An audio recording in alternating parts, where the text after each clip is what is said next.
This is a video on step number 5, debts, and how to set up your debts in the Learn to Budget budgeting spreadsheet. Just like every other thing that is on this Start Here sheet, you do need to set up your debts on step number 5 on the same exact date that you typed in into step number 1. Additionally, as we've discussed multiple times in other videos, step number 5 must be filled out after you've done step numbers 1 through 4 in order, and you can't just skip ahead to step number 5. As you'll remember in previous videos, we've talked extensively about how you can only fill out orange cells on this sheet. And you'll notice here that the debt names are listed in kind of bluish greenish cells, not orange. So you cannot type in your debt names here. Well, that begs the question, well, where am I supposed to type them out then? And if you haven't watched step number 4 yet, I suggest go ahead and watch that video as well. But you do type in all of your debt names into step number 4, choose budget categories, under the master category of debts, which is right here.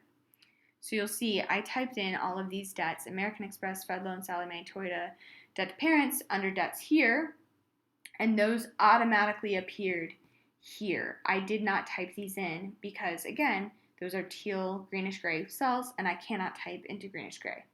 So this is just automatically taking all of your debt names that you've put in your budget categories and automatically transferring them there.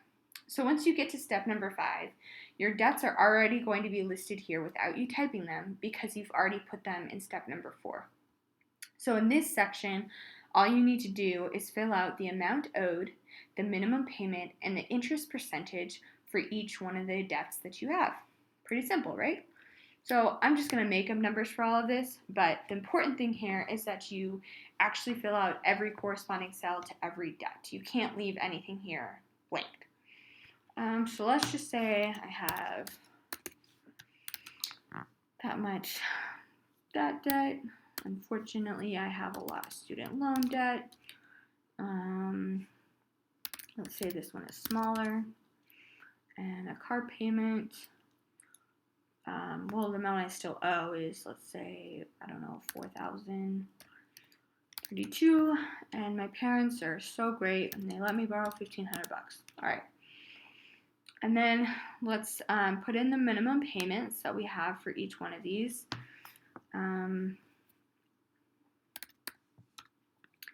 These, of course, are just made up numbers, so I don't really know what these debts amounts would actually be. But I'm just making them up as I go along. Let's say $450. And my parents are great, so they're only making me pay back $100 per month. Then I'm just going to type in the interest. You don't have to type it as a percent. You just type in the number and it'll automatically make it into a percent. So,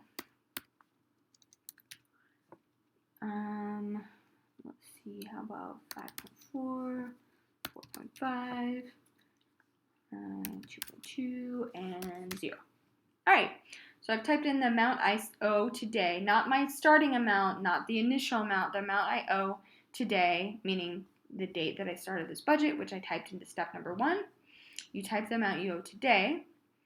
You still owe, the balance that you still owe in this amount owed. The minimum payment is the amount that you're required to make at a minimum each month, and then the interest percent would be just what it sounds like, the interest rate that exists on each one of these loans.